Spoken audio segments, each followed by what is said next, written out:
He locked my wife in the garage for 3 days. I came back from a business trip and instead of a cold beer, heard strange cries coming from the garage. I found her crying exhausted and bruised.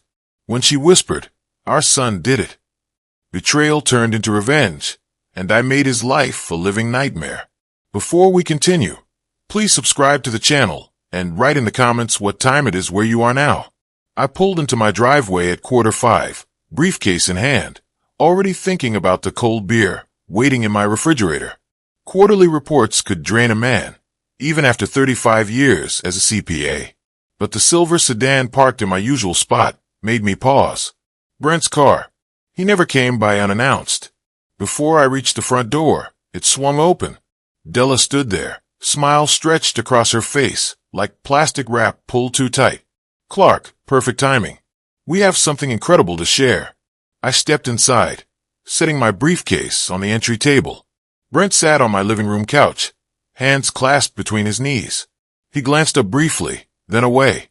The coffee table was covered in glossy brochures, spiral-bound documents, and small bottles with labels promising vitality and wellness.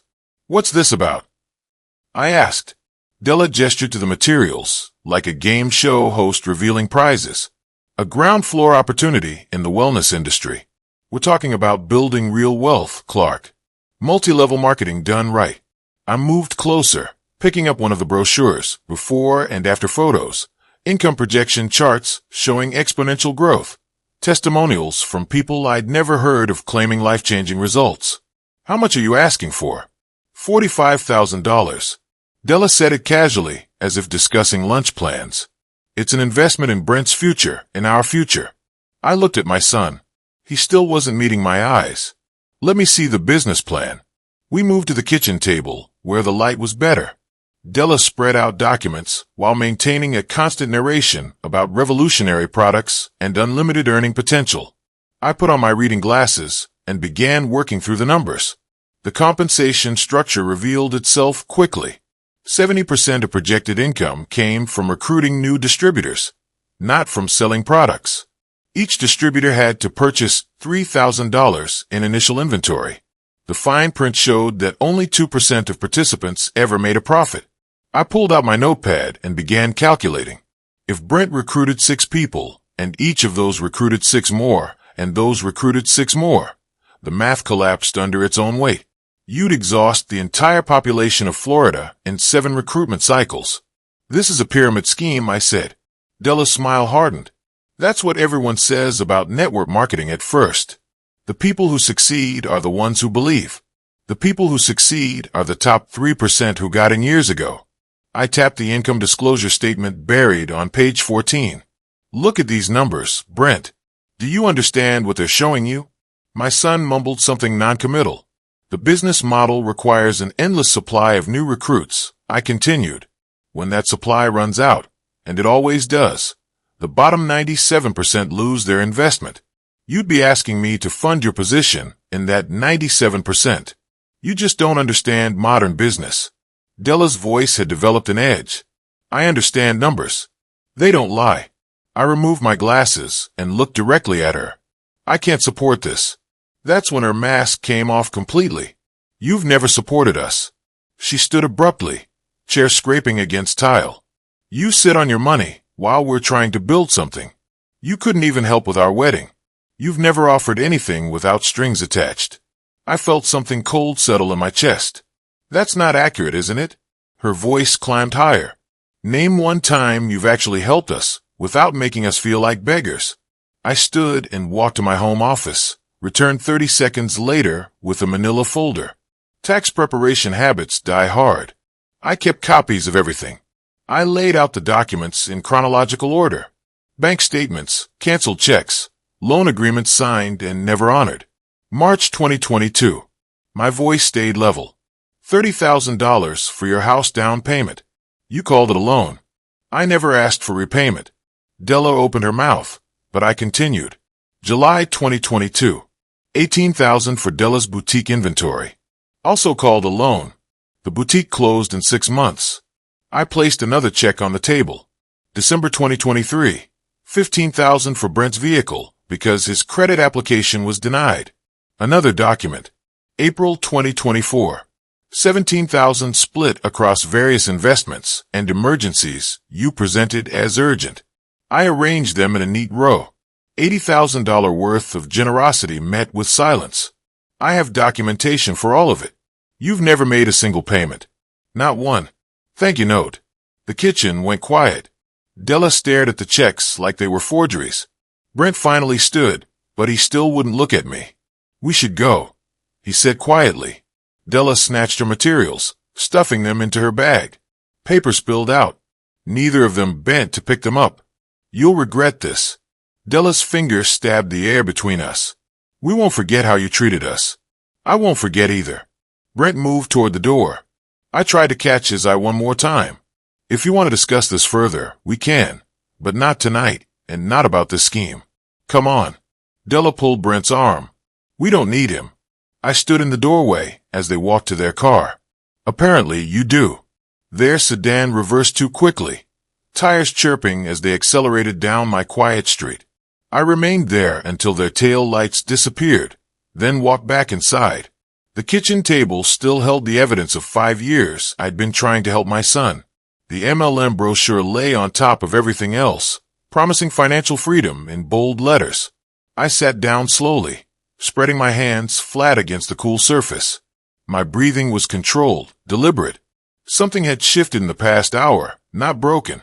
That suggested weakness. This was more like a recalibration, a reassessment of accounts that had been carrying too much bad debt. I thought about the way Brent never once defended me against Della's accusations. The way he'd stood there passive, letting her rewrite our entire family history. The son, who used to help me during tax season, who knew the value of numbers and honesty, had disappeared somewhere along the way. The overhead light hummed outside. The evening was fading into that peculiar Florida dusk, where everything looked washed in amber. I kept staring at those documents, adding and subtracting figures I'd never asked to be repaid. When you're an accountant, you learn to recognize patterns. Lost columns that keep growing. Assets that depreciate instead of gaining value. Investments that will never ever break even. I finally understood what I was looking at. This wasn't family anymore. This was a transaction that had been running in the red for 5 years, and the other party had just demanded an additional $45,000 to stay in deficit. The decision crystallized with the simplicity of a balanced equation. No more subsidizing failure. No more pretending that silence equaled gratitude. No more checking accounts for people who saw me as a bank. And nothing more. I gathered the documents and returned them to their folder. My hands were steady. My mind was clear. The house felt different now. Quieter maybe. Or maybe I was just finally hearing what had been silent all along. The absence of a relationship I'd been funding, but never truly having. I left the MLM brochure on the table. Tomorrow I'd throw it away with the rest of the garbage. Martha came home around 8. Grocery bags hanging from both arms. She stopped in the kitchen doorway, reading my face before saying anything. What happened? I told her. Every detail, keeping my voice neutral like I was presenting a client's portfolio. She listened while putting away groceries, her movements gradually slowing until she stood completely still, hand resting on the refrigerator door. How much did they want this time?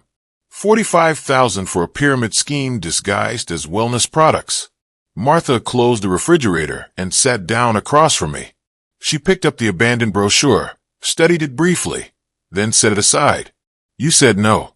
I showed them exactly why I was saying no. Della didn't appreciate it. I imagine she didn't. Martha reached across the table and took my hand.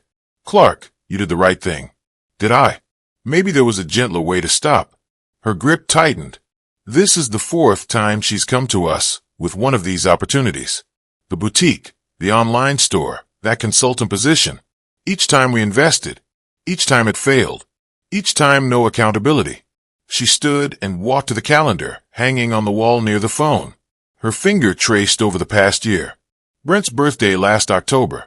We invited him for dinner. He canceled 2 hours before because Della wasn't feeling well. Thanksgiving.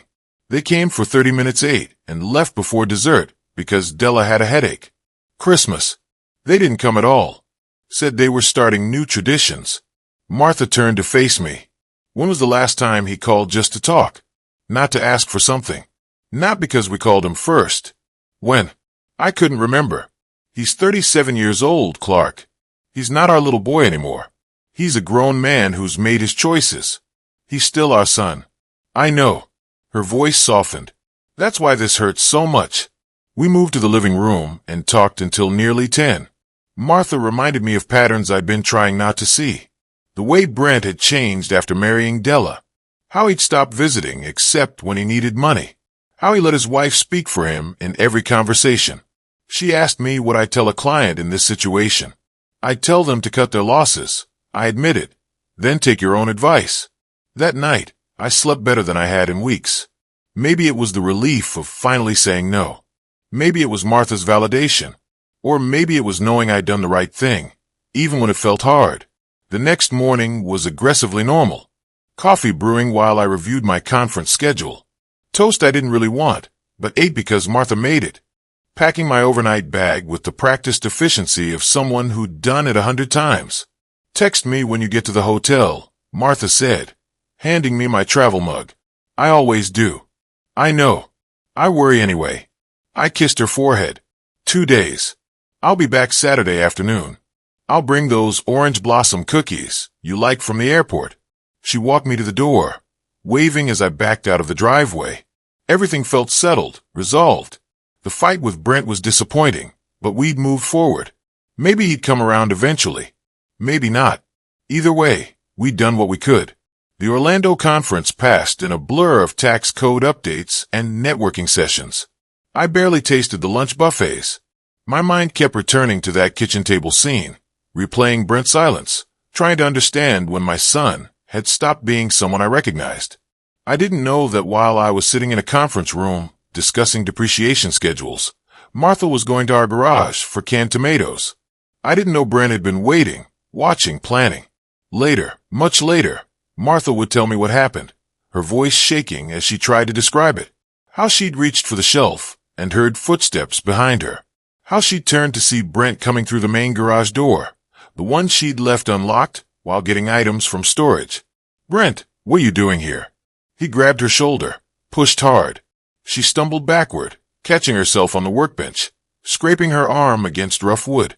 Before she could process what was happening, he moved to the electronic keypad by the interior door. His hands shook, but his fingers remembered the code. The same code from when he was 17, helping me with weekend projects. He punched it in twice, once to lock the interior door, once to seal the main garage entrance. Brent, stop. What are you? He took her phone from her pocket when she reached for it. His voice came out flat, rehearsed like he'd practiced this speech. You'll sit here until Dad calls and agrees to the loan. Della needs that money. This ends when he writes the check. Martha lunged for the door, pulling uselessly at the handle. Your father is in Orlando. He won't be back for 2 days. You can't leave me. Then you have 2 days to think about how stubborn you both are. She tried everything. Reasoning. You're hurting your own mother. Begging. Please, Brent. There's no water in here, no bathroom. Threatening. This is criminal. You'll go to prison. His face twisted with something that might have been guilt, but he shook his head. Della said you try to manipulate me. This is the only way you'll understand we're serious. He backed toward the main door. Martha called after him, voice breaking. Brent, please. The record your father showed you. $80,000. It's all true. You know it's true. I paused for just a second. Della says you're exaggerating. I'm not. Your father has proof. You saw it yourself. I can't go back to Della without that money. I can't. So, you're choosing her over your own mother. Brent's voice went quiet. I'm choosing my wife, like you always taught me to do. Then he was gone, exiting through the main door, leaving her sealed inside. 3 days. No water source, no bathroom, no phone, no way to signal for help. The garage windows were too high and small. Reinforced glass that wouldn't break even when she tried with a hammer from Dad's toolbox. August heat in Florida. Even at night, temperatures climbing past 95 during the day.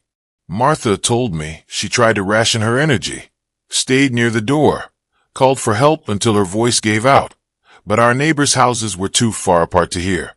She tried to stay strong, Tried to believe someone would come. Try not to think about dehydration and heat exhaustion and how long a person could actually survive. I drove home Saturday afternoon, eager to see her after 2 days of tax seminars. But as I turned onto our street, something felt wrong. Couldn't identify it yet, just a prickle of awareness. Martha's car sat in its usual spot, but it looked wrong somehow. Then I realized it hadn't moved. The newspapers at the end of the driveway hadn't been brought in. 3 days worth yellowing in the sun. I parked and hurried inside, calling her name. Silence. No TV sounds. No movement. Nothing. I walked quickly through the house. Kitchen empty. Living room empty. Bedroom untouched. That's when I heard it. Weak, raspy crying. The garage. My hand shook so badly. The first code entry failed. The second time, my fingers found the right numbers. The door swung open. Martha was collapsed against the wall just inside. Face streaked with dried tears and dirt. Lips cracked and bleeding. Eyes barely focusing. Bruises covered her arms and knees from falling from desperate attempts to escape. I dropped to the floor beside her, checking her pulse with trembling fingers. Martha. Martha, can you hear me? Clark. Her voice was barely a whisper. I pulled out my phone, dialing 911 while reaching for the water bottle in my bag. I need an ambulance. My wife. She's been locked in our garage 3 days. Severe dehydration. Is she conscious? Barely. I helped Martha sip water slowly, stopping her when she tried to gulp it down too fast. Please hurry. Martha's hand gripped mine weakly. Brent did this. Everything stopped. The world narrowed to those 3 words. What did you say? He waited until you left. Wanted you to change your mind about the money. I stared at her cracked lips, her bruised arms, her exhausted eyes. 3 days. My son had left his own mother, locked in a garage for 3 days in August heat, without water, without mercy. Something cold and final settled over me like a second skin. The ambulance siren grew louder outside. Paramedics were coming through the front door, but I barely heard them. I held Martha's hand and made a decision more certain than any I'd ever made in 35 years of balancing accounts. Brent was going to pay for this. Every single consequence he deserved. The drive home from Orlando should have taken 90 minutes. I made it in 75, pushing the speed limit on I-4, checking my phone at every red light for messages that never came. Martha's silence bothered me more than I wanted to admit. She always responded to my texts. The conference had been a blur. Tax code updates, networking lunches I barely tasted, hotel room where I'd slept poorly. I texted her both nights. Conference good. Miss you. Home Saturday. Nothing back. I told myself she was busy, maybe still processing the argument with Brent. But the unease building in my chest said something else. When I turned onto our street, just after 1, the Florida sun beat down mercilessly, heat shimmering off the pavement. My house looked normal from a distance, but as I pulled into the driveway, details emerged that didn't fit. Martha's car sat exactly where it had been Thursday morning. I could tell by the pattern of leaves beneath the tires, undisturbed for days. 3 newspapers and plastic sleeves lay scattered at the end of the driveway. She always brought them in. The front windows were closed tight, despite August heat. My hands tightened on the steering wheel. I parked, grabbed my overnight bag, walked to the front door. Martha, I'm home. Silence. Complete, absolute silence. The house felt wrong immediately. No television sounds, no movement, no ambient noise of someone being home. I walked through each room calling her name. Living room untouched. Bedroom still made with the same bedding from when I'd left. Kitchen showing evidence of my departure breakfast. Dishes in the sink. Her coffee mug on the counter with brown residue dried at the bottom. Her phone charger plugged in near the toaster. No phone. I stood in the kitchen trying to think logically. Visiting a friend. She would have texted. Emergency with a neighbor. She would have called. My pulse accelerated as rational explanations collapsed under the weight of those newspapers. That closed house. That silence. Then I heard it, a weak, rasping sound from the direction of the garage. Not quite crying. Not quite calling out, just sound. I ran to the interior garage door, my hands shaking as I punched the code. First attempt failed. Hit 5 instead of 6. Second try succeeded. The door swung inward. Heat hit me like a physical wall. Had to be 105 degrees inside. Martha was collapsed against the wall, just past the doorway. Face straw with dry tears and dirt. Lips cracked and bleeding. Eyes barely focused. Bruises covered her arms and knees. She wore the same clothes from Thursday morning, now filthy, damp with sweat, the garage mire of urine and desperation. My knees almost buckled, but training took over. I dropped beside her, checking for pulse at her neck. Weak, but they're looking for injuries. Bruises, yes, no bleeding. Her eyes tried to focus on me. Martha. My voice came out steady somehow. I'm here. I pulled out my phone, dialed 911. I need an ambulance at 4247 Oleander Drive. My wife has been imprisoned in our garage. Approximately 72 hours, without water. She's conscious but severely dehydrated. The dispatcher asked questions. I answered while moving to my car for a water bottle. Returned, knelt beside Martha, helped her take tiny sips. Her hands shook too much to hold it herself. She coughed, water spilling down her chin, but kept drinking. Slowly, I told her. Small sips. She tried to speak. Her voice was ruined. Barely a whisper. Brent did this. Everything stopped. What? She coughed, drank more. He came after you left. Locked me in. Wanted money. The words were fragments, but the story emerged between sips of water and broken breaths.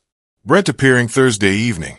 The shove, the electronic lock, her phone taken. His words. Stay here until Dad agrees. I listened, my face growing colder with each phrase. My son did this to her. The ambulance arrived within 8 minutes.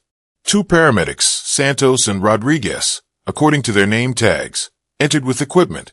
Santos knelt beside Martha, checking vitals, asking questions.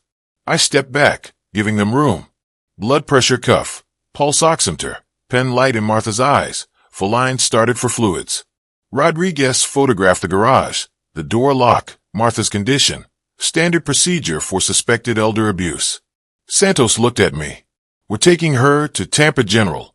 You can ride with us. In the ambulance, I sat on the bench beside Martha's gurney.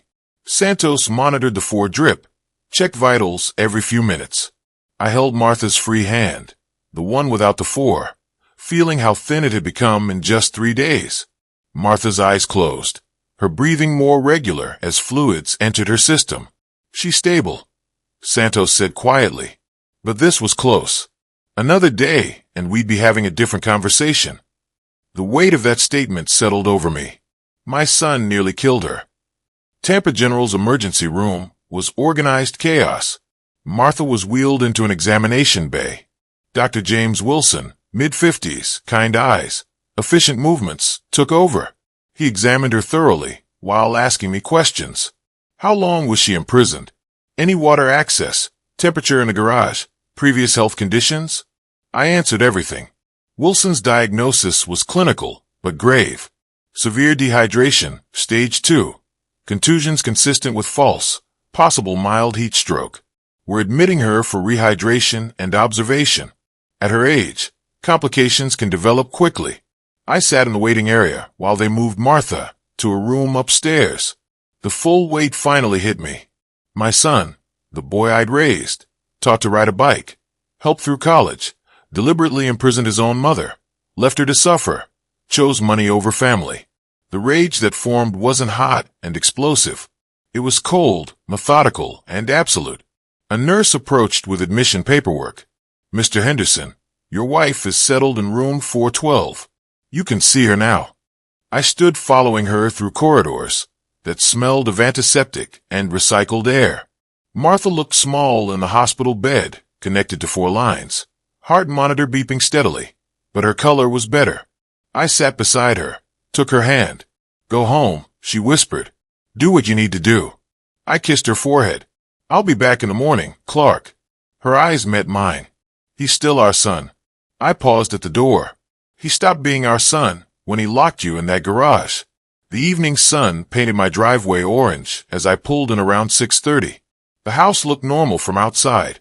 Neighbors probably had no idea what happened here. Inside, the air was stale from being closed up. I didn't turn on many lights. Just walked directly to the garage and stood in the doorway, looking at the space that had imprisoned my wife. The smell was still there. Sweat, urine, fear. I pulled out my phone and began photographing. The electronic keypad on the interior door, the high windows Martha had tried to reach, the concrete floor where she'd collapsed, wide shots establishing the space, close-ups of relevant details, measurements of the window height, temperature reading from my phone. Still 93 degrees at 7 p.m. I photographed her dried tears on the floor, the marks on the door where she'd pounded, the overturned shelf where she'd tried to climb. This was evidence. I created a folder on my phone labeled Evidence, August 2025, and saved everything there. 30 minutes of systematic documentation. Then I drove to Tampa Police Department headquarters. The desk sergeant directed me to the Family Crimes Unit. Detective Karen Morales was working late. A slim woman in her mid-40s, sharp eyes, professional demeanor. She listened to my statement without interrupting, taking notes on a tablet. When I finished, she asked direct questions. Your son had access to your home. He knows the garage door code. You have evidence of this. I showed her my photographs. She studied each one, nodding. This is criminal, Mr. Henderson. Florida takes elder abuse seriously. Based on what you're telling me, we're looking at false imprisonment and elder abuse charges. She followed me back to my house in her unmarked car, wearing latex gloves, carrying an evidence collection kit. She photographed everything I'd already photographed, but with official police equipment. She dusted the electronic keypad for fingerprints. Multiple sets, mine, Martha's, Brent's. She tested the lock mechanism, confirmed it could only be opened with the code from either side. She measured, documented, collected. When did you change this code last? She asked. Never. Same since installation 10 years ago. Who knows it? Family members, including Brent. She made notes. Any nearby security cameras? I remembered the Johnsons across the street. Tom Johnson installed a Ring doorbell last year. Morales walked across to their house. Lights were on. Tom answered her knock, listened to her introduction, pulled up his Ring app immediately. The footage showed Thursday evening, 7:14 p.m. Brent's silver sedan pulling up to my house. 7:17 p.m. Brent entering through the front door. 7:35 p.m. Brent exiting, driving away. Perfect timestamps. Tom transferred the footage to Morales' tablet without hesitation. Whatever you need. Martha's a good woman. Back at my house, Morales told me, I'll contact your son tomorrow for an interview. Based on the evidence, your wife's testimony, medical records, the security footage, the crime scene, we have sufficient probable cause for charges. The state attorney's office will decide what to file, but I'd expect false imprisonment minimum, possibly aggravated assault or elder abuse. These are felonies. How long? I'll try to speak with him Sunday, Monday at latest. If he cooperates, he'll be arrested but can post bail. If he doesn't, we'll get a warrant. After Morales left around 9:30, I sat in my living room in the dark, exhausted, but unable to stop thinking. Brent committed a felony. Martha could have died. This was planned. He waited until I left town. Where was Della? Did she know? Was this her idea? My phone sat on the coffee table. For missed calls from Brent. 3 unread texts. Friday at 2 p.m. Friday at 6 p.m. Saturday at 10 o'clock a.m. Saturday at 1 p.m. The texts. Dad, call me when you can. Dad, seriously need to talk. This is important. Please call. Brent was calling while Martha was locked in the garage. Was this guilt, or was he checking to see if I'd come home early? At 10:47 p.m., my phone rang.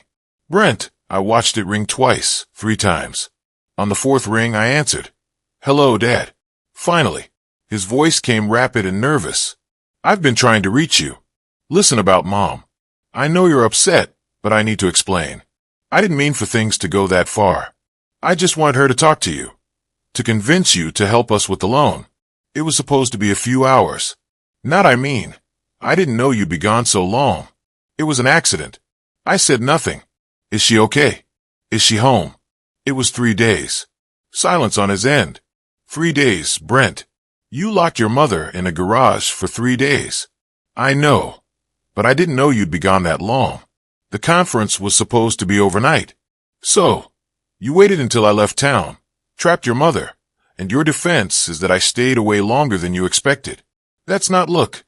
I just wanted her to talk to you, to convince you to help us by locking her in a garage. No food, no water, no bathroom. His voice rose. I panicked. Okay. Della was so upset about the money, and I thought if I could you thought you could extort me by torturing my wife. Don't say it like that. Your mother is in the hospital. Severe dehydration. The doctor said another day, and she would have died. Silence. Will she be okay? She'll recover. No thanks to you. Dad, I'm sorry. I really am. I made a mistake. A mistake is forgetting to lock the door. This was intentional. You planned it. You waited for me to leave. You used the code I gave you years ago when you were my son. I'm still your son. No, you're a criminal who assaulted an elderly woman and left her to die. Don't talk like that. This is your fault, too. If you'd just helped us, none of this would have happened. You've always been like this. Never willing to help unless it benefits you. I gave you $80,000 over 5 years. That was different. That was before. Before what? Before you decided your wants matter more than your mother's life. You're twisting this. His voice cracked. Della said you'd do this. Said you'd make it about me being ungrateful instead of about you being selfish. I went very still. Della. So she did know. He realized his mistake. No, I mean she didn't know. You're saying your wife encouraged you to do something to force my hand, and you chose to imprison your mother. That's not what happened. That's exactly what happened. My voice dropped to ice. You committed a crime, Brent. Multiple felonies under Florida law. You're not seriously going to. I already filed a police report. A detective is investigating. They have evidence. Security camera footage, medical records, your mother's testimony. Dad, please. Pure panic now. Don't do this to me. I'm your son. You should have thought about that before you locked your mother in a garage for 3 days. I'm begging you. Don't ruin my life over one mistake. You ruined your own life. I'm just making sure you face the consequences. Please, I'll do anything. I'll apologize to Mom. I'll never ask for money again. It's too late for that. Dad, don't call me that. You lost the right. I hung up. The phone immediately started ringing again. I let it ring out. 3 more calls, all ignored. Then a text. Please don't do this to me. I'm your son. Another. Dad, please answer. Another. Della is going to leave me if I get arrested. Another. I can't lose everything. I read each one. Felt nothing. Deleted the thread. The house was silent except for the air conditioning cycling on. I sat in the darkness. My phone finally quiet in my hand. It was nearly midnight. Tomorrow, Detective Morales would interview Brent. The legal machinery was in motion, but legal consequences weren't enough. I needed to dismantle everything Brent and Della had built, everything they'd counted on. I reached for my briefcase, pulled out a legal pad, clicked my pen. At the top of the page, I wrote a single word, consequences. Beneath it, I began making a list. Sunday morning arrived with harsh Florida sunlight through my kitchen window. I'd been awake since 5, coffee going cold in front of me, yellow legal pad covered in precise handwriting. The list from Saturday night had grown. Criminal prosecution, Detective Morales handling that. Civil lawsuit needed attorney. Estate revision needed attorney. Financial investigation needed information. Other consequences still forming in my mind like an equation waiting to balance. I started making calls around 9. Most attorneys didn't answer Sundays, but I left identical voicemails. Need representation for civil case and estate planning related to elder abuse. By 3 that afternoon, my phone rang. Mr. Henderson, Richard Stone, got your me. Sage, I can meet tomorrow morning, 9:00 a.m. Monday morning. I sat in Stone's corner office on the 14th floor of a downtown Tampa building. Floor-to-ceiling windows overlooked the bay. Stone was late 50s, silver hair, wire-rimmed glasses, the kind of sharp eyes that missed nothing. He listened to my account without interrupting, taking notes in neat handwriting. When I finished, he leaned back in his leather chair. Mr. Henderson, before we discuss strategy, I need to understand your objectives. What outcome do you want? I want my son to face every legal consequence for what he did. Criminal, civil, financial, and personally your relationship with him. There is no relationship. Not anymore. Stone made a note. That clarity helps. Some clients want reconciliation even while pursuing action. You don't. He locked my wife in a garage for 3 days. There's nothing to reconcile. Then let's discuss how to maximize legal consequences. He stood, walked to a whiteboard, drew 3 columns, criminal, civil, estate. First, criminal prosecution is already in motion. Your role is to support the detective, provide evidence, potentially testify. Second, civil lawsuit. We can claim intentional infliction of emotional distress, false imprisonment, elder abuse damages. I'd recommend $150,000 based on medical costs and trauma. Third, estate planning. Revise your will immediately to protect assets. I studied the board like a financial statement. This was war, and Stone had just given me the battle plan. Start with the will. I can do that, but I recommend leaving him a nominal amount. $1 prevents him claiming the omission was oversight. $1. Perfect. Stone's paralegal Jennifer printed the new will within an hour. 7 pages of legal language, but the key provisions were clear. Martha receives everything. If she prediscases me, everything goes to Tampa General Hospital Foundation and the Elder Abuse Prevention Fund. Brent Henderson receives $1. The language was explicit. I intentionally make minimal provision for my son, Brent Henderson, as he has demonstrated through his actions that he cannot be trusted with family resources. I signed on page 7. Jennifer and another paralegal witnessed. Stone notarized with his official seal. The old will, the one leaving Brent 30% of everything I'd built over 40 years, went into a shredder. The mechanical grinding sounded like justice. Late Monday afternoon, still in Stone's office reviewing the civil complaint draft, his phone buzzed. Text from a private investigator. Preliminary report ready. Stone rotated his monitor so I could see. Bullet points filled the screen. Brent Della's rental address. Lease expires September 15th. Employment records. Credit report summary. Total debt $35,000.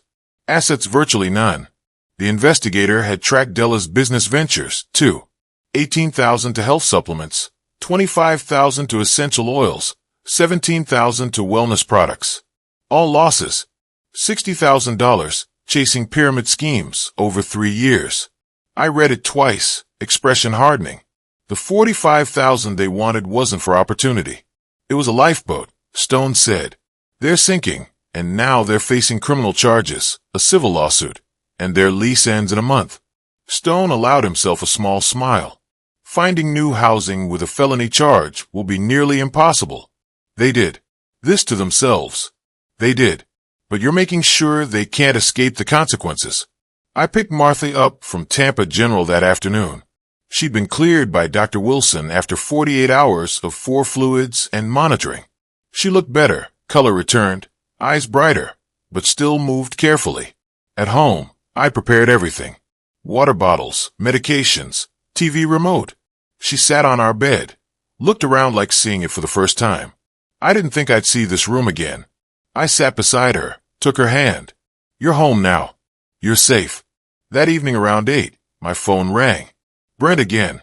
I considered ignoring it, then answered. Let him dig himself deeper. His voice was different from Saturday. Less angry, more frightened. Dad, please. I heard you hired an attorney. Please tell me that's not true. It's true. Why? The police are already involved. Isn't that enough? No. What more do you want from me? I want you to lose everything you valued more than your mother's life. I didn't value money more than Mom. It wasn't about money. Then what was it about? He struggled. It was about Della needed. We had bills. So it was about money. That's not fair. Della didn't know what I was going to do. I swear. You told me Saturday that Della predicted my response. That she knew exactly how I'd react. Silence. She knew what you were planning and supported it. No, I meant she knew you'd overreact. Overreact to my wife being imprisoned for 3 days. You're really going to destroy me, your own son. You destroyed yourself when you locked that garage door. I was desperate. We needed money.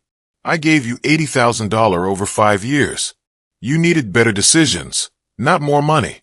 So, I make one mistake, and you cut me out forever. It wasn't a mistake. It was a choice. You chose Della over your mother. You chose money over family. You chose to walk away and leave her to die. She didn't die. Not for lack of your trying. I ended the call. Then I pulled up his contact information, stared at the name, Brent's son, with a photo from 5 years ago, and pressed block contact. Changed the name to just Brent Henderson. No relationship, just a name. Later that evening, Martha asked me to explain everything. I told her about the attorney meeting, the new will, the civil lawsuit being prepared, the financial investigation. She listened quietly, face unreadable. Finally, one question. Is this really what you need to do? I need him to understand that actions have consequences, that he can't hurt people, and walk away. She studied my face, seeing the transformation complete. Then do what you need to do. I trust you. Not quite permission, but understanding. For me, that was enough. But Clark, she added softly, don't let this consume you. It won't. Once it's finished, it's finished. Martha fell asleep in her chair around 10 o'clock. I watched her, then checked my phone. Email from Stone. Civil complaint ready for review. We'll file Friday unless you request changes. Detective Morales indicated arrest likely Wednesday. Wednesday, 2 days away. I set down my phone, allowed myself a moment of satisfaction. The machinery was in motion, and nothing could stop it now. Wednesday morning felt different, sharper somehow, like the air before a storm. Martha was in the kitchen making tea when my phone rang at 9:15. Detective Morrill, Mr. Henderson, I wanted to inform you personally. We arrested your son an hour ago. He's being processed now. I set down my coffee cup carefully. What are the charges? False imprisonment, a third-degree felony. Elder abuse under Florida Statute 825102. Also third-degree felony. Bond is set at $25,000. He'll be arraigned this afternoon. Did he say anything? He requested an attorney. Smart move, actually. But Mr. Henderson, the evidence is overwhelming. Security footage, medical records, your wife's testimony. The state attorney is very interested in this case. After we hung up, I sat still for a moment. Martha watched me from across the kitchen. It happened, I said. They arrested him. She nodded slowly, gripping her teacup. And now he has to post $25,000 for bail. Then he waits for trial. Do they have that kind of money? I thought about the PI report. $35,000 in debt, no assets, no savings. No, they don't. Martha was quiet. Then so he'll sit in jail until someone bails him out or until arraignment if he can't make bail. She turned back to her tea. I couldn't read her expression. Around 2 that afternoon, my phone rang again. Unknown number. I almost didn't answer. Clark Henderson. You son of Adela's voice shrill with rage. You had him arrested. Your own son. I'd been waiting for this call. Your husband committed multiple felonies. The police arrested him based on evidence. Evidence you gave them. You could have just let it go. Let it go. Your husband locked my wife in a garage for 3 days. It was a mistake. He panicked. It was a choice. He made it. Now he's facing the consequences. We don't have $25,000. Her voice cracked. He's going to sit in jail because you're too stubborn to help your own family. You have family elsewhere. Ask them. We've asked everyone. Nobody has that kind of money lying around. I let the silence stretch finally. Then I guess he'll stay in jail until trial. You're destroying us. We'll lose everything. You already have nothing. The investigator's report was very thorough. $35,000 in debt. No assets. Your lease ends in 3 weeks. And Della, $60,000 on pyramid schemes. 3 different companies. You're not building a business. You're chasing fantasies. She went silent. When she spoke again, her voice was different, calculating. You've been investigating us. I needed to know what I was dealing with. That's illegal. It's perfectly legal in preparation for a civil lawsuit, which I'm filing Friday. A lawsuit for what? $150,000. Intentional infliction of emotional distress, elder abuse damages, medical costs, pain, and suffering. Her breathing was rapid. Now we don't have that kind of money. I know the judgment will follow you for decades. Garnish your wages. Destroy your credit further. Make it impossible to rent. Buy a house. Get loans. Every time you try to rebuild, it'll be there. Why are you doing this? She was crying now. We made a mistake. People make mistakes. Mistakes have consequences. Your husband nearly killed my wife. I'm making sure he pays for it. And Della, based on what my son said Saturday night, you knew what he was planning. You encouraged it. So you'll pay too. I didn't know. I never told him to. He said you predicted how I'd react. That means you knew what he was going to do. That's not what I meant. It's exactly what you meant. You wanted that $45,000 so badly, you let your husband imprison an elderly woman. I want to talk to Martha. She'll understand. You're not talking to my wife ever again. Please just drop the charges. We'll leave you alone. We'll never contact you again. You should have thought about that before you decided money was worth more than family. Clark, please. I hung up. Martha stood in the doorway. That was Della. Yes, she's desperate. She should be. Martha moved to the couch, sat down carefully. What happens now? Now they try to raise bail money. They'll fail. Brent sits in jail until arraignment. Probably gets released on his own recognizance, given his clean record. Then they wait for trial, while I file the civil suit. Their lease ends. They can't find new housing with a felony charge pending. They spiral and you'll watch. Yes. She looked at me for a long moment. I don't recognize you. Sometimes this version of you, this version of me is protecting you. I know. But Clark, where does it end? It ends when every legal consequence has been applied. Criminal conviction, civil judgment, permanent exclusion from our estate, when he's lost everything he chose over you. And then we move on. He's not our son anymore. He's just someone who once was. Martha closed her eyes. I keep thinking about when he was little, when he'd fall and come running to me, when he needed us. He still needed us 2 weeks ago. He just needed our money more than our presence. That's harsh. That's accurate. My phone buzzed. Text from Richard Stone. Civil complaint filed with clerk's office. Your son will be served within 48 hours. Criminal arraignment scheduled Friday p.m. if you want to attend. I showed Martha the message. She read it. Handed back my phone. Are you going to the arraignment? Yes. I want to see his face when he hears the charges read. Will that make you feel better? It'll make me feel like justice is being served. She studied me again with that expression I couldn't quite read. Finally, she stood, moved toward the bedroom. At the doorway, she paused. I love you, Clark. This version and every version, but promise me something. What? Promise me that when this is over, when he's been punished and paid and lost everything, you'll let it go.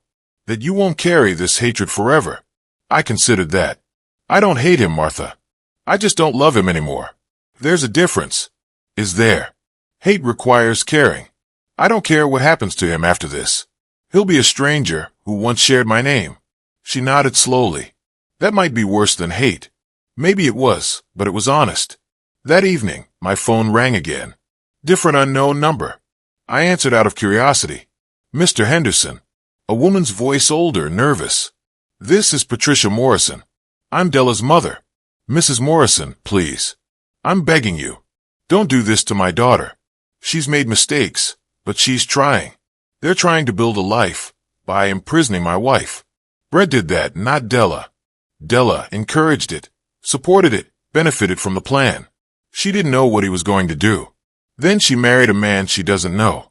Either way, not my problem. Please. They need help, not punishment. They need consequences. That's what they're getting. I'll pay you back. Whatever they owe you, I'll pay it back over time. I don't want the money. I want them to understand what they did. They understand. They're sorry. No, they're sorry they got caught. There's a difference. She was crying now. You're destroying 2 people's lives. They nearly destroyed one. I'd say that's fair. How can you be so cold? Practice, Mrs. Morrison. Years of watching my son choose his wife over his family. Years of giving and giving while they took and took. Cold is what I learned from them. I ended the call. Blocked that number, too. Martha appeared in the doorway again. Della's mother. Yes. She tried to make you feel guilty. She failed. Martha sat beside me on the couch. We stayed there in silence as evening deepened into night. The house quiet except for the air conditioning and our breathing. My phone sat on the coffee table, dark and silent. No more calls would come tonight. They'd exhausted their options. Friday's arraignment would be next. Then the civil suit service. Then trial dates, court appearances. The slow, grinding machinery of justice. I'd built my career on balancing accounts, making sure every number had its place, every ledger reconciled. This was just another account, and it was finally perfectly balanced. Thursday morning, my phone buzzed repeatedly. Text from Tom Johnson. Clark, someone posted something about you on Facebook. Text from Carol Sanders. Is this true? Call me. Text from Mike Reynolds. What's going on? I opened Facebook, which I check maybe once a month. At the top of my feed, Della's post written at 11:23 Wednesday night. Long, emotional, accusatory. She painted Brent as a victim being persecuted by a wealthy, controlling father. She claimed he'd accidentally left Martha in the garage for a few hours, and I was exaggerating to punish their independence. 47 shares, 124 reactions. Comments from Brent's friends. Stay strong. Your dad sounds toxic. Martha read it over my shoulder. Her grip on my desk chair tightened. Knuckles white. That's not what happened. She's lying. I know. You need to respond. Tell people the truth. I turned to face her. Anything I write becomes part of the public record. It can be twisted in court. Our evidence speaks in legal proceedings, not on social media. But people will believe her. People who know us won't. People who don't know us don't matter. I forwarded the post to Richard Stone. Subject line defamation. He called back at 10:30. I've reviewed it. Multiple provably false statements. Want me to sue her? Send a cease and desist first. Make her remove it. Stone's letter went out Thursday afternoon, delivered by courier and email.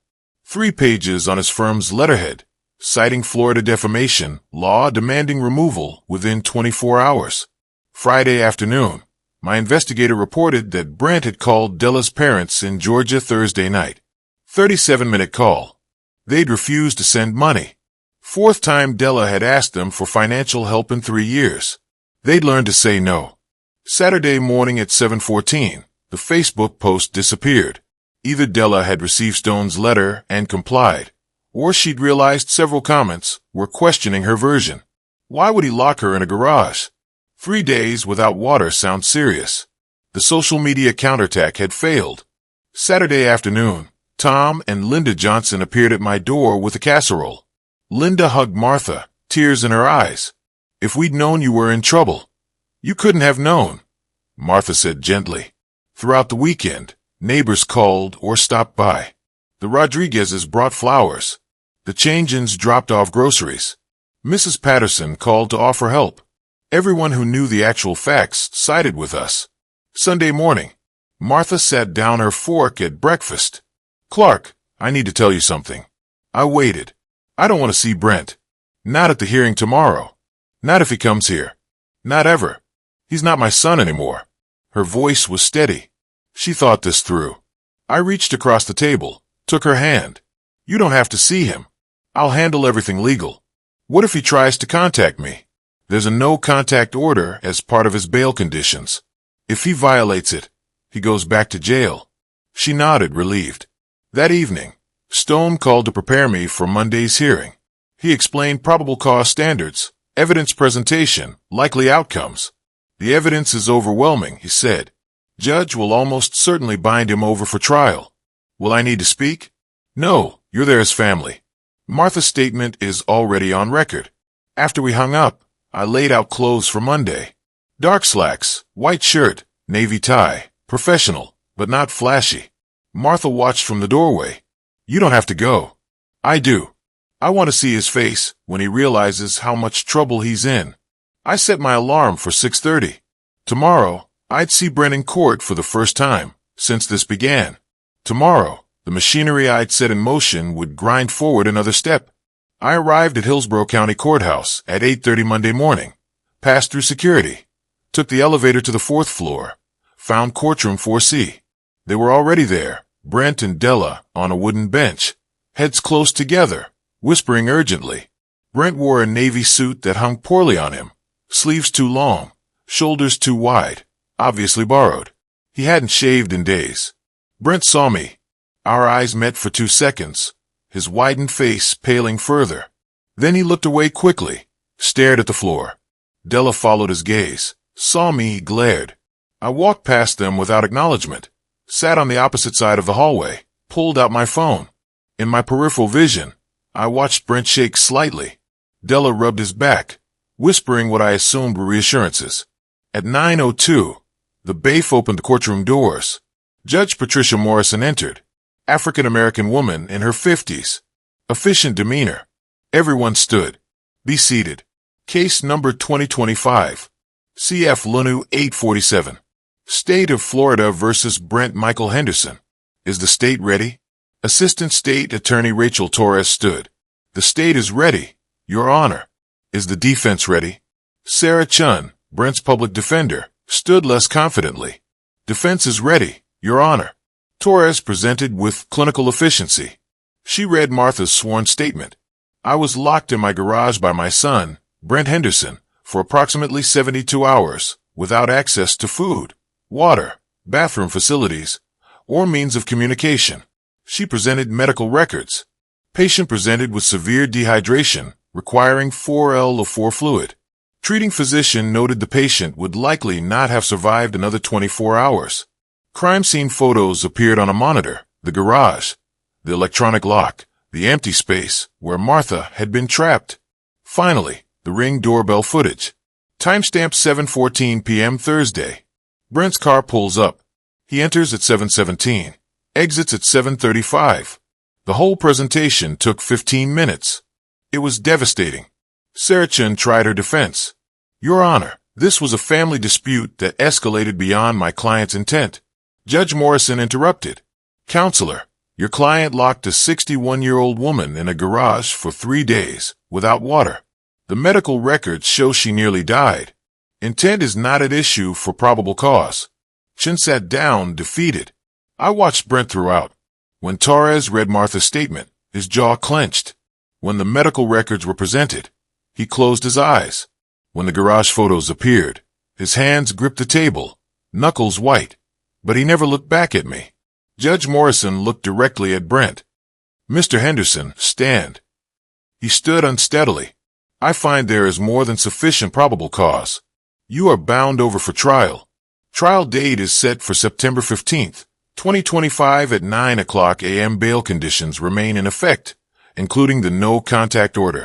Do you understand? Yes, Your Honor. The gavel struck. 27 minutes total. I stood immediately, nodded to Torres. Walk quickly out. Behind me, Della's voice rose. This is insane. She was fine. I didn't look back. In my car, starting the engine, my phone rang. Richard Stone. They were served. Civil complaint right outside the courthouse. 9:34 a.m. How did they react? Deputy said Della started crying. Brent just stood there shell-shocked. Good timing. Strategic timing. They've been hit with both cases in 30 minutes. That evening around 6, unknown number. I answered, Clark, it's Della. Please don't hang up. We need to talk like adults, like family. I said nothing. We want to apologize. We'll apologize to Martha. Whatever you need. Just please stop the lawsuits. I can't drop criminal charges. The state prosecutes crimes. We're saying we're sorry. We made a mistake. I've never imprisoned anyone. Her voice cracked. You're going to destroy us. The trial is in 3 weeks. We're being sued. Our lease is ending. We have nothing. You have exactly what you've earned through your choices. How can you be so heartless? I'm holding your husband accountable for trying to kill my wife. He didn't try to kill her. A judge, prosecutor, and doctor all disagreed with you. Goodbye, Della. I hung up, blocked the number. Later, Martha asked, how did the hearing go? Probable cause found. Trial set for September 15th. Did he look sorry? I considered my answer carefully. He looked scared. That's not the same thing. She nodded, understanding. That night, for the first time since her rescue, Martha slept soundly. I watched her peaceful face in the dim light, knowing I was doing the right thing. Justice wasn't always loud or dramatic. Sometimes it was quiet, methodical, and absolutely certain. Thursday morning, August 29th, my phone buzzed with an email from the investigator. Subject line, urgent housing development. I opened it at my kitchen table. Brent and Della's landlord had delivered a lease non-renewal notice Wednesday evening. Lease expires September 15th. The landlord told Detective Morales he wouldn't rent to tenants with pending felony charges. They had 17 days to find new housing. I forwarded the email to Stone. Another pressure point activating. Over the next few days, updates arrived steadily.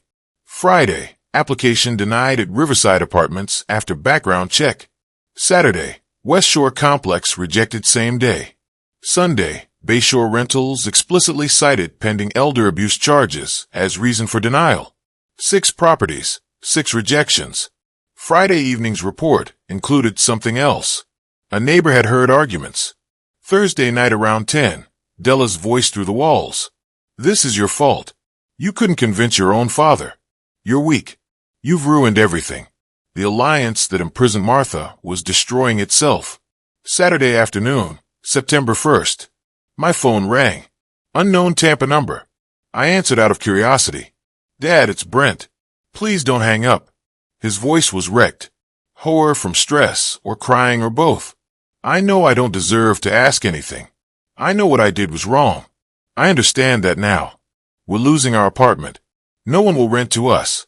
I'm going to prison. My life is over. Please, I'm begging you. Help me. I let him finish. When the pleading finally stopped, I spoke slowly. Clearly, your mistake wasn't asking for money. Your mistake was locking your mother in a garage for 3 days. You nearly killed her. The doctor said she had maybe 24 hours left. You were 24 hours away from murder. I know, but I didn't mean intent doesn't matter. You did it. Now you face the consequences. You'll go to your trial. You'll accept whatever judgment you receive. You'll rebuild your life without any help from me. We're done. Don't call again. Dad, please. I'm not your dad anymore. Goodbye, Brent. I hung up, added the number to my block list. Not because I thought he'd call again, but for the finality of it. Tuesday, September 4th. The investigators' comprehensive report arrived. Housing status, none secured. Financial status, bail loan payment missed. Collections starting. Employment status terminated from job August 30th. Credit score fallen to 510. Civil suit status. 3 legal aid organizations declined to help. Every domino had fallen. That evening, Martha asked how I felt as the trial approached. Satisfied, I said after considering. Not happy, not vindictive, just satisfied that justice is working. Do you think he's learned anything? He's learned actions have consequences. Whether he understands what he did wrong, I doubt it. He's sorry he got caught.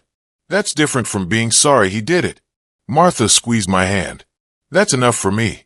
Friday morning, September 6th, Stone called. His tone was surprised. Brent's attorney just sent me a settlement proposal. They're offering to settle the civil suit. With what money? $5,000 plus public apology, admission of wrongdoing, and waiver of any inheritance claims. I was quiet for a moment. Where would they get $5,000? That's everything they can scrape together. It's a desperation offer, Stone explained. We'd never collect the full $150,000 anyway. The $5,000 was symbolic, but the other terms were valuable. Formal admission, inheritance waiver, apology on record. They wouldn't offer this unless they were completely defeated. Stone said, "This is surrender." I needed to think about it.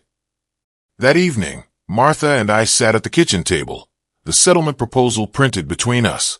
Formal apology, admission of wrongdoing, inheritance waiver, $5,000. What are you going to do? Martha asked. I traced the typed words with my finger. I'm going to accept it. Not because I forgive him, but because this is what victory looks like. He's admitting everything, giving up everything. He's broken. Martha covered my hand with hers. Then let's end this. Monday, we'd go to court one final time. Monday morning, September 8th. Martha insisted on coming to the courthouse. I want to be there when it ends, she said. We dressed professionally, drove downtown together. The courthouse felt familiar now. This would be the last time. At 10 a.m., we entered Civil Courtroom 3B. Smaller than the criminal courtroom, more intimate. Judge Thomas Rodriguez presided. Richard Stone was already there. Sarah Chun arrived with Brent and Della. Brent wore that same ill-fitting suit. Della wore gray, her face carefully made up to hide stress. They didn't look at us. Henderson versus Henderson, Judge Rodriguez called. Civil settlement approval. Stone presented the agreement. Chun confirmed her clients understood and accepted. The judge read it himself, then looked at Brent and Della. This is an admission of liability. Do you understand? Yes, Your Honor, they both said quietly. The settlement requires a formal apology. Mr. Henderson, you may proceed. Brent stood, pulled a folded paper from his pocket. His hands trembled. His voice was flat, mechanical. I, Brent Henderson, apologize to Clark and Martha Henderson for my actions. On August 15th, 2025, I imprisoned my mother, Martha Henderson, for approximately 72 hours, causing her severe physical and emotional harm. I take full responsibility for my actions. He sat down quickly. I watched him throughout, looking for genuine remorse. Found none. This wasn't an apology. It was legal compliance. Judge Rodriguez signed the settlement order. This case is closed. The gavel came down. 15 minutes total. Stone shook my hand afterward. That's it. We're done. In the hallway, ASA Rachel Torres approached. Mr. Henderson, your son's attorney, negotiated a plea agreement. No contest plea to both charges. 2 years probation, 200 hours community service, mandatory counseling, permanent no-contact order, and if he violates, immediate incarceration, up to 10 years. I nodded. Justice is served. Judge Morrison can take the plea now. 11 a.m. We stayed. At 11:03, we were back in Judge Morrison's courtroom. She recognized us, nodded acknowledgement. The plea hearing was procedural, but important. Mr. Henderson, you're pleading no contest. Do you understand you're accepting conviction? Yes, Your Honor. Do you understand if you violate probation, you go to prison? Yes, Your Honor. She signed the sentencing order. This court is adjourned. Another gavel. Another ending. We exited into the hallway. For a moment, Clark and Brent were walking toward the elevators, 10 feet apart. Brent glanced over. Our eyes met. 3 seconds. His eyes were exhausted, defeated. He looked like he wanted to speak. His mouth opened slightly. I simply looked at him. Not with anger, not with satisfaction, just acknowledgement. Then I took Martha's hand and walked past him toward the elevator. No words, nothing left to say. Behind us, Della's voice rose. 2 years after everything. The elevator doors closed. In the car, Martha asked, "What are you thinking?" I'm thinking that justice isn't always dramatic. He admitted what he did. He has a felony record. He's supervised for 2 years. He can't contact us. He lost everything. That's justice. It works. And we're done. Really done. Both cases closed today. We move forward. That evening, I grilled chicken while Martha made salad. We ate on the patio as the sun set, talking about ordinary things. Martha's book club, the Johnsons' dinner invitation, a cruise we might take in October. We didn't mention Brent. That chapter was closed. Later in my office, I opened my laptop, found the case, August 2025 folder, added the final documents, settlement agreement, plea agreement, sentencing order, 24 days from crime to resolution. I created a subfolder, closed September 2025, moved everything into it, archived it. When I returned to the bedroom, Martha was already asleep, peaceful. I lay beside her, feeling something I hadn't felt in weeks. Complete calm. It was over. Justice was served. We could rest. If you like this story, please like this video, subscribe to the channel, and share your impressions of this story in the comments. To listen to the next story, click on the box on the right.